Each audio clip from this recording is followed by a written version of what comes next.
আসসালামু আলাইকুম রহমতুল্লাহি আবরাকাতুহু। সম্মানিত সুদী, আজকে আমরা সূরা লোকমানের এক নং আয়াতে কারিমা থেকে আলোচনা শুরু করব ইনশাআল্লাহ। আউযু বিল্লাহি মিনাশ শাইতানির রাজিম। বিসমিল্লাহির রহমানির রহিম। আলিফ লাম মিম। আলিফ লাম মিম এগুলো হচ্ছে হুরুফুল মুকাত্তাআত।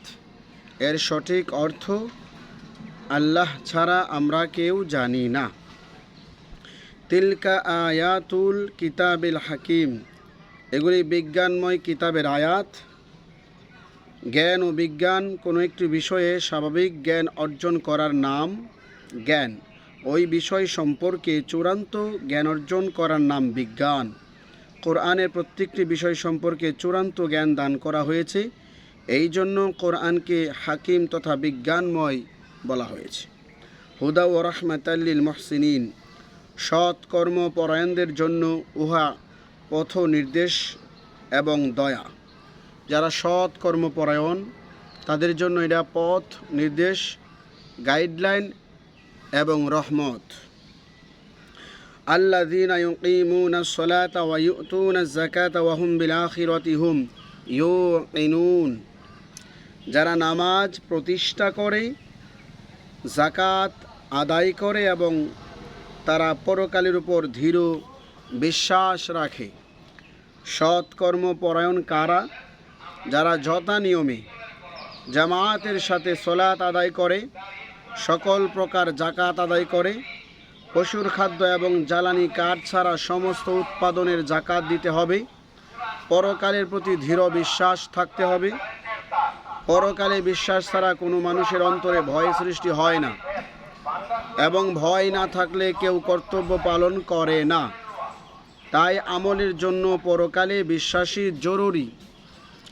উলাইকা আলা হুদাম মির রাব্বিহিম ওয়া উলাইকা হুমুল মুফলিহুন, তারাই তাদের রবের নিকট হতে হেদায়তের উপর অবিচল রয়েছে এবং তারাই জয়যুক্ত। উল্লেখিত আয়াতে তিনটি বিষয়ের উপরে ঈমান আমল থাকলে জয়যুক্ত হওয়ার সুসংবাদ দেয়া হয়েছে। 1. নামাজ প্রতিষ্ঠা করা, 2. যাকাত আদায় করা, 3. পরকাল বিশ্বাস করা। এই তিনটা বিষয়ের উপরে যদি কর্মদক্ষতা থাকে তাহলে সে ব্যক্তি সফল কাম, এ কথা আল্লাহ তাআলা নিজেই উল্লেখ করেছেন।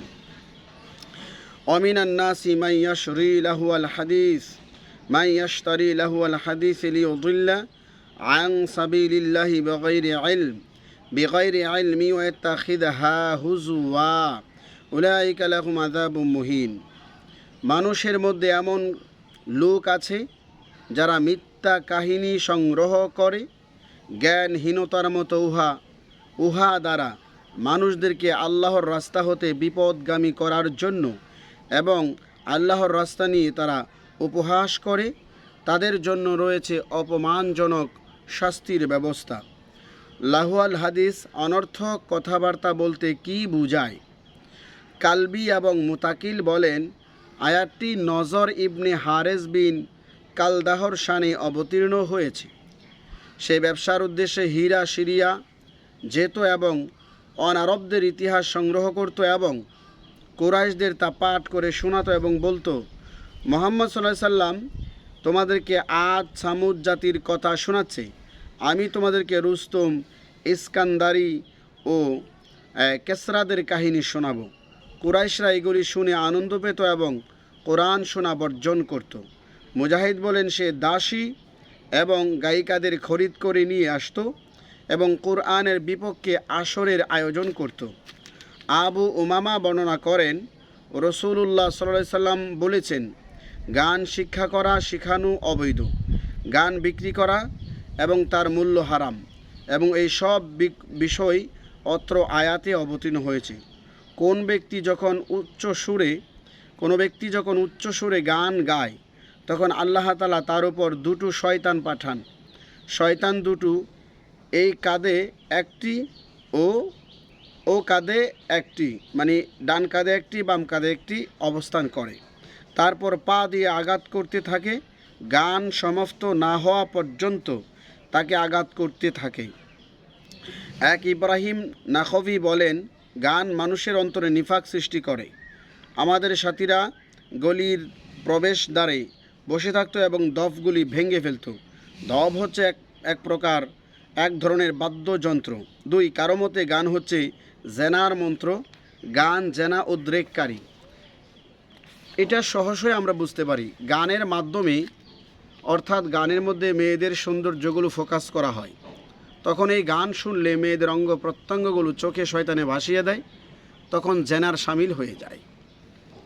ওয়াইদা তুতলা আলাইহি আয়াতুনা ওয়াল্লা মুস্তাকবিরন কাল্লাম ইয়াসমা'হা কাআন্না ফি উযুনাইহি ওয়াকরা ফাবাশশিরহু বিআযাবিন আলীম। যখন তাদের নিকট আমার আয়াতগুলি পাঠ করা হয়, তখন তারা অহংকার করে ফিরে যায়। মনে হয় যেন সে শুনতে পায়নি, মনে হয় যেন তার দুটো কানই বধির। তাকে বেদনাদায়ক শাস্তির সুসংবাদ শুনিয়ে দেন। অর্থাৎ কোরআনুল কারিমের আয়াত যখন আমাদের প্রিয় নবী তেলাওয়াত করে, তখন মক্কার মুশরিকরা এমনভাবে চলে যায় যেন তারা বধির কানে শুনে না।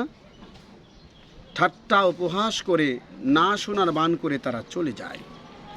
ইন্নাল্লাযীনা আমানু ওয়া আমিলুস সলিহাতি লাহুম জান্নাতুন নাঈম। নিশ্চয়ই যারা বিশ্বাস করে এবং ভালো কাজ করে তাদের জন্য নিয়ামতে ভরপুর জান্নাত রয়েছে, যার নাম জান্নাতুন নাঈম, নিয়ামতে ভরপুর জান্নাত বাগান। জান্নাতের 8টা স্তর, 8টা নাম আছে। জান্নাতের একটি স্তরের নাম জান্নাতুন নাঈম। এখানে বিশ্বাসী এবং আমলকারীদের জান্নাতুন নাঈমের সুসংবাদ দেয়া হয়েছে, অথবা নিয়ামতে পরিপূর্ণ জান্নাতের সুসংবাদ দেয়া হতে পারে। আল্লাহ তাআলা সকল জান্নাতগুলোই নিয়ামতে পরিপূর্ণ। খালিদিনা ফিহা ওয়াদাল্লাহি হাক্কা ওয়া হুয়াল আজিজুল হাকীম। তথায় তারা অনন্তকাল থাকবে। আল্লাহর প্রতিশ্রুতি সত্য, তিনি পরাক্রমশালী কৌশলী। অর্থাৎ জান্নাতুন নাঈমে তারা, যারা ঈমানের পরে ভালো কাজ করবে, অনন্তকাল থাকবে, যার শুরু আছে শেষ নাই। খালাকাস সামাওয়াতি বিগাইরি আমাদিন তারাউনাহা ওয়ালকা ফিল আরদি রাওয়াসি আন তামিদা বিকুম ওয়া বাসসা ফিহা মিন কুল্লি দাব্বাহ ওয়া আনজালনা মিনাস সামাই মাআন ফাআনবাতনা ফিহা মিন কুল্লি যাওজিন কারীম। তিনি আকাশগুলো সৃষ্টি করেছেন খুঁটিবিহীন, যা তোমরা দেখতে পাচ্ছ, এবং পৃথিবীর মধ্যে পাহাড় স্থাপন করেছেন যাতে উহা তোমাদের নিয়ে না নড়ে, এবং ছড়িয়ে দিয়েছেন উহার মধ্যে সব ধরনের প্রাণী। এবং আমি আকাশ হতে পানি বর্ষণ করি এবং সৃষ্টি করি পৃথিবীর মধ্যে সব ধরনের কল্যাণকর উদ্ভিদ। স্থিতিশীল বস্তুর উপরে খুঁটি পোতা যায়, তার উপরে কিছু স্থাপন করা যায়। কিন্তু আমরা যে পৃথিবী বসবাস করি তা গতিশীল। গ্রহ, নক্ষত্র, চন্দ্র, সূর্য যা কিছু দেখতে পাই সবই গতিশীল, স্থিতিশীল নয়। গতিশীল বস্তুর নিচে খুঁটি পিলার স্থাপন করা যায় না। বিনা স্তম্ভে আল্লাহ তাআলা আকাশ সৃষ্টি করেছেন। পৃথিবী ঘন্টায় 43,200 মাইল বেগে মহাশূন্যে উড়ে বেড়াচ্ছে।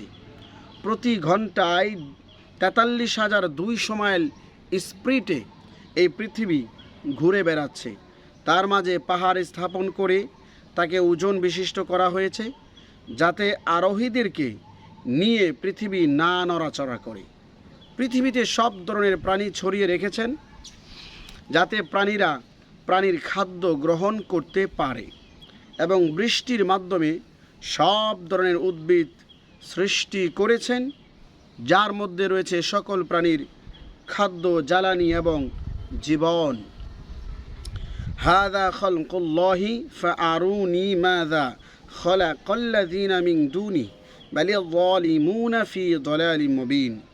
এই সব কিছু হচ্ছে আল্লাহর সৃষ্টি।